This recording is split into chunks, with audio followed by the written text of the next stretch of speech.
Tonton video ini sampai selesai agar Anda tidak gagal paham.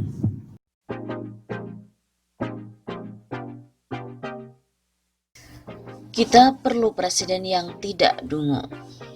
Merakyat saja tidak cukup, dia pun harus jujur. Merakyat dan jujur saja juga tidak cukup, dia harus bertakwa.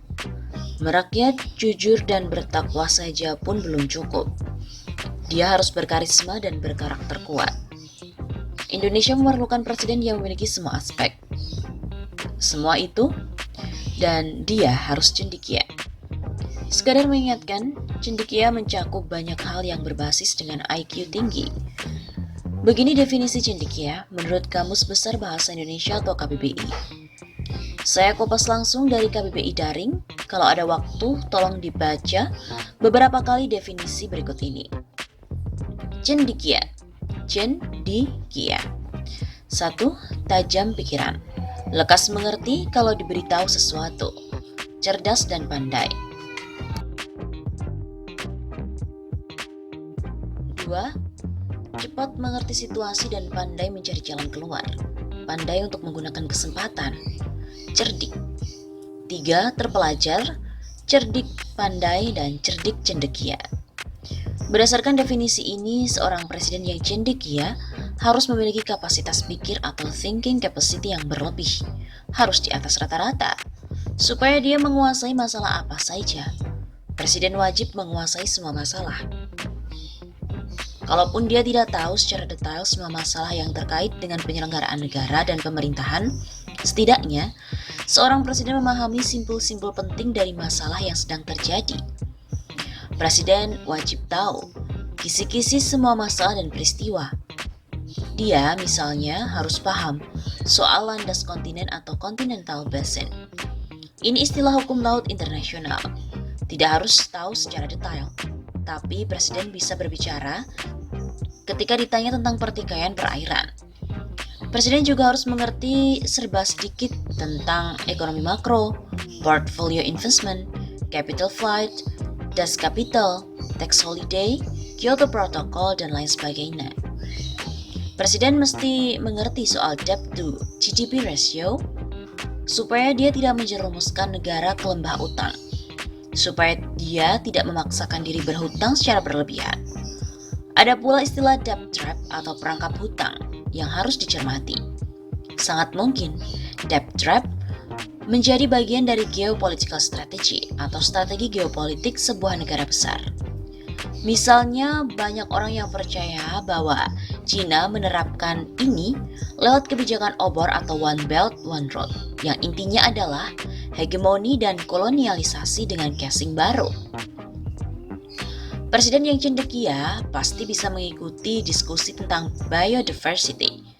Ini penting untuk menunjukkan bahwa Indonesia memiliki keprihatinan terhadap kerusakan lingkungan. Saat ini, Indonesia kehilangan banyak sekali spesies dalam keragaman hayati. Di pentas internasional, masalah biodiversity selalu menjadi topik hangat yang sangat politis sifatnya, dan presiden pun perlu untuk memahami isu ini. Ada terminologi perang asimetris atau asymmetric warfare, yaitu perang yang ditandai perbedaan mencolok dalam persenjataan dan strategi atau taktik. Sebagai negara besar yang berposisi strategis, Presiden Indonesia harus mampu berdiskusi dengan para menteri bidang pertahanan tentang langkah-langkah yang diperlukan untuk memperkecil dampak negatif secara militer dan psikologis akibat disparitas perangkat perang. Presiden harus bisa memberikan pengarahan dan mengambil keputusan yang tepat dan juga cepat. Itulah beberapa contoh tentang perlunya seorang presiden yang cendekia, yang berpikiran tajam, cerdas, dan cerdik, smart thinking, dan smart actions. Intinya, orang yang cendekia itu punya otak. Tidak setiap hari, setiap saat, setiap masalah bergantung pada tim penasihat. Lawan dari cendekia adalah dungu. Dan mari kita simak sebentar definisi dungu berikut ini. Menurut KBBI, dungu sangat tumpul otaknya, tidak cerdas, bebal, dan bodoh. Bisa dibayangkan kalau seorang presiden memiliki kapasitas yang berlawanan dengan kemampuan seorang cendekia. Orang yang cendekia tahu apa yang harus dia lakukan jika ada masalah. Sebaliknya, presiden yang dungu sangat membahayakan negara. Dia tidak paham masalah yang terjadi. Kalaupun dia paham, dia tidak memiliki kapasitas untuk mengatasi masalah. Tidak memiliki kemampuan akibat literasi yang minim. Celakanya, seorang presiden yang dungu merasa memiliki kemampuan. Dan lebih celaka lagi, orang-orang cendekia siap melakukan apa saja untuk menutupi kedunguan seorang presiden. Akhirnya, mari kita jawab satu pertanyaan.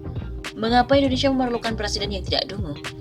Karena Indonesia ini besar dari banyak aspek. Besar dalam hal demografi, besar dari segi geografi. Kemudian besar dalam natural resources atau sumber daya alam, dan juga besar dari aspek ekonomi, bisnis, dan kemaritiman. Di tangan seorang presiden yang dungu, Indonesia akan hancur berantakan, menjadi lemah tanpa martabat dan wibawa, untuk kemudian menjadi makanan empuk negara-negara kuat terutama Cina. Apakah kita bisa menemukan figur sesempurna penjelasan tadi? Jawabannya ya harus ada, dan pasti ada. Asalkan jangan Anda sengaja mencari orang yang dungu. Seperti sekarang ini, presiden kita presiden yang dungu.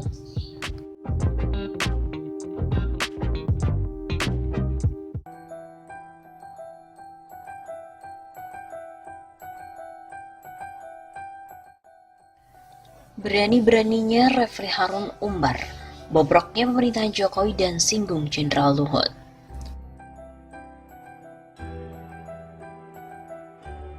Bagaimana kinerja pemerintahan Jokowi di periode keduanya? Banyak pendapat tergantung dari mana Anda menilainya. Tapi bagi pakar hukum tata negara Refli Harun, pemerintahan era Jokowi patut diwaspadai karena cenderung membungkam lawan politiknya. Secara belak-belakan, pakar hukum tata negara Refli Harun mengungkap kebijakan buruk di era pemerintahan Joko Widodo. Ia pun kembali mengungkit revisi Undang-Undang KPK yang sempat menuai pro dan kontra. Menurut Refli Harun, banyak kritik masyarakat yang justru dibungkam melalui banyak hal. Bahkan ia menyebut banyak pengkritik yang diserang balik oleh pemerintah. Hal itu disampaikannya melalui kanal YouTube Refli Harun pada hari Minggu 10 Mei. Yang menjadi persoalan itu adalah kalau kebijakan itu adalah kebijakan yang koruptif, kebijakan yang ditunggangi oleh free riders, kebijakan yang ditunggangi oleh penumpang gelap. Refli mengatakan, para pengkritik kini bahkan terancam akan dikriminalisasi jika terus nekat menyampaikan kritikan. Ini biasanya tidak hanya kebijakan itu yang buruk, tapi siapa yang mengkritik kebijakan tersebut malah akan dihantam balik, bahkan bisa dikriminalisasi. Begitu terang Refli. Terkait hal tersebut, Refli lantas kembali mengungkit revisi Undang-Undang KPK 2019 yang lalu. Menurut dia, tak ada satupun pakar setuju dengan kebijakan yang disebutnya buruk itu. Saya contohkan kebijakan yang buruk itu, misalnya kebijakan revisi Undang-Undang KPK. Tidak ada pakar hukum yang mengatakan revisi Undang-Undang KPK itu tidak memperlemah KPK dan pemberantasan korupsi. Lebih lanjut, Refli juga membeberkan sejumlah risiko yang menghadang para aktivis saat menyampaikan kritikannya terhadap pemerintah. Secara belak-belakan ia menyebut banyak aktivis yang kini beralih menjadi bagian dari pemerintahan. Tapi kita tahu semakin kita menyerang maka semakin kita akan diserang. Bahkan kadang-kadang yang menyedihkan menurut saya adalah aktivis-aktivis society, aktivis pro-demokrasi dan anti-korupsi yang dulu sangat keras meneriakkan perjuangan anti-korupsi, justru menjadi bagian dari mereka yang justru ingin membungkam pengkritik. Begitu sambung Refli. Lantas Refli mengungkap persoalan besar yang melanda demokrasi di Indonesia. Ia menilai banyak penguasa di negeri ini yang justru melawan akal sehat rakyat saat mengkritik pemerintah. Coba bayangkan, saya pernah nge-tweet kekuasaan kadang-kadang membunuh rasionalitas orang, membunuh akal sehat seseorang. Justru akal sehat yang dia bunuh adalah yang dia perjuangkan ketika dia tidak berkuasa. Nah, yang menjadi persoalan menurut saya luar biasa di dalam demokrasi di Indonesia. Begitu kata Refli. Selain membahas KPK, pada kesempatan yang sama, Refli Harun juga menyinggung soal konflik mantan Sekretaris Kementerian BUMN Said Didu dan Menteri Koordinator Bidang Kemaritiman dan Investasi Luhut Binsar Panjaitan atau LBP. Refli Harun mengaku banyak memperoleh perkataan yang sangat kasar dari warganet yang tak terima dengan kritik yang disampaikannya untuk pemerintah. Meskipun begitu, Refli Harun mengaku tak menggubris ucapan itu.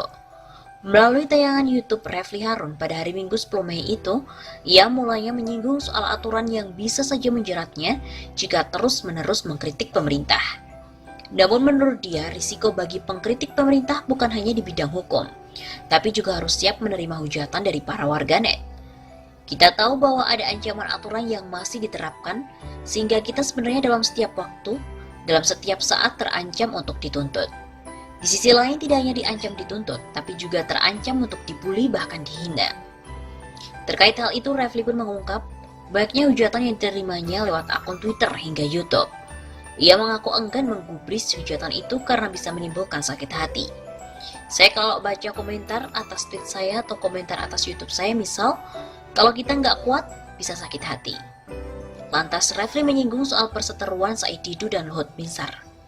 Diketahui sebelumnya Said Didu dilaporkan ke polisi karena dinilai mencemarkan nama baik dan menyebarkan berita bohong soal Menko Maritim dan Investasi itu. Karena tidak hanya mengatakan si X ini pikirannya cuma uang dan uang. Seperti kita tahu dalam kasus Said Didu melawan LBP. Ia mengaku sampai disebut warganet pemerintah dikritik karena merasa sakit hati. Tak hanya itu, menurut Refli ada sejumlah makian kasar yang diterimanya dari warganet. Tapi pernyataan yang kita baca lebih dari itu, mulai dari yang sedikit ringan, ini barisan sakit hati, sampai dibilang pelacur politik, dibilang monyet, sampai makian-makian yang sangat kasar. Sambung Refli. Karena itu Refli mengaku tak mau menggubris makian itu. Menurutnya menyampaikan kritik terhadap pemerintah menjadi tujuan utama yang kini. Cuekin saja, saya nggak gubris. Yang penting adalah kita sudah menyampaikan kritik kita. Begitu tandasnya.